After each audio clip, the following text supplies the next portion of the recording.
से व्यस्त है खून गरीब का पीने में, पर राम मंदिर या बाबरी का पक्ष नहीं मैं लाई हूँ। घायल भारत चीख रहा है, चीख सुनाने आई हूँ। परम आदरणीय सभापति महोदय, सम्मानित शिक्षकगण एवं यहाँ उपस्थित मेरे प्यारे साथियों, मैं शिवानी कुमारी कक्षा 9वीं की छात्रा।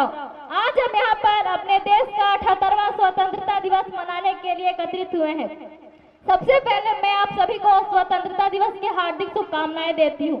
महोदय, दर्द हद से तब गुजरने लगता है जब मेरी आंखों के सामने ताज, पुलवामा, छत्तीसगढ़ में हुए शहीदों के शब्द विशब्द अर्धजले शरीर के टुकड़े, रेत की टीलों से ऊपर जाते लाशों की ढेर और कश्मीर की खून से सनी लाल रंग की सड़कों के दृश्य सामने आते हैं। उस पर मेरे प्रतिपक्षी महोदय का कहना ये कि मानवाधिकार की अनुमानना करते हुए देश से उग्रवाद और आतंकवाद को समाप्त किया जा सकता है। महोदय, अब तो हमारा तिरंगा झंडा भी हमसे ये पूछने लगा है कि क्या बात है भारत, आजकल फहराने से ज्यादा मैं कफन में दफनाने के क्यों काम आ रहा हूँ। महोदय, हृदय तो उस दिन फट गया जब एक बूढ़ी माँ अपने बेटे के चिथड़ों को देखकर बोली कि साहब, आप तो भर्ती में 1 इंच भी कम नहीं लेते, मैं आधा शरीर कैसे ले लूं। आज इन मानवाधिकारों के कारण इन आतंकियों के यहाँ तो आकाओं की नाक फनी हंसती है और शहीद हुए हमारे जवानों की आंगन की तुलसी रोती है। और जब एक शहीद हुए जवान की विधवा की वेदना चीख चीख कर ये कहती है कि प्यार भी भरपूर गया, मांग का सिंदूर गया, नन्ही नौनी हालों की लंगोटियां चली गई, छोटी छोटी बेटियों की चोटियां चली गई, और आपके लिए तो एक आदमी मरा है साहब, किंतु मेरे घर की तो रोटियां ही चली गई।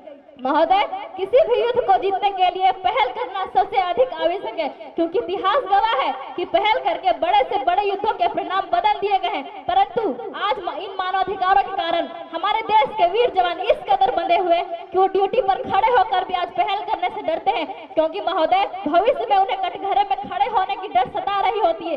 वो ये जानते हैं कि चाहे एक उग्रवादी की राइफल से निकलने वाली गोली को तय करना पड़े या ना कि वो किसे लगेगी, परंतु हमारी राइफल से निकलने वाली हर गोली को ये निर्णय लेना पड़ता है कि चाहे वो किसी निर्दोष को लगे या दोषी को लगे या ना लगे, परंतु किसी निर्दोष को नहीं लगना चाहिए।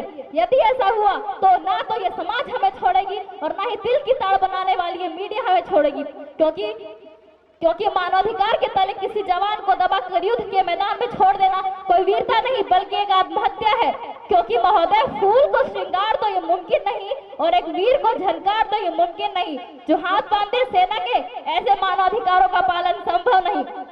महोदय, आज सत्यानिष्ठा के मार्ग पर चलते हुए भी हमारे देश के वीर जवान इन आतंकवादियों, इन पत्थरबाजों से डरते हैं, क्योंकि वो जानते हैं कि उसकी राइफल से निकलने वाली गोली अगर टारगेट हिट नहीं भी करेगी तो भी 400 मीटर तक जाएगी। अगर इसी बीच वो किसी निर्दोष को लग गई तो महोदय हमें अपनी नौकरी से हाथ तक धोना पड़ सकता है। और अपनी नौकरी के खातिर एक जवान आज ये सोचता है कि चाहे सांप मरे या ना मरे, किंतु लाठी नहीं टूटनी चाहिए, क्योंकि हमारे देश के हालात भी कुछ ऐसे हो गए हैं कि चिरागों को हवाओं में उछाला जा रहा है, हवाओं पर भी रोक डाला जा रहा है। अरे हम ही तो बुनियाद है आंतरिक सुरक्षा की, और आज हमें ही नौकरी से निकाला जा रहा है।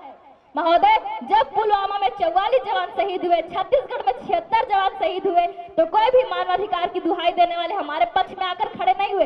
परंतु जब जेएनयू विश्वविद्यालय में एक देशद्रोही द्वारा भारत तेरे टुकड़े होंगे, अफजल हम शर्मिंदा है जैसे देशद्रोही नारे लगते हैं, तो सभी मानवाधिकार के ज्ञाता उसके पक्ष में आकर खड़े हो जाते हैं। तभी तो क्या कहा था उस देशद्रोही ने कि तुम एक अफजल को मारोगे, हर घर से अफजल निकलेगा।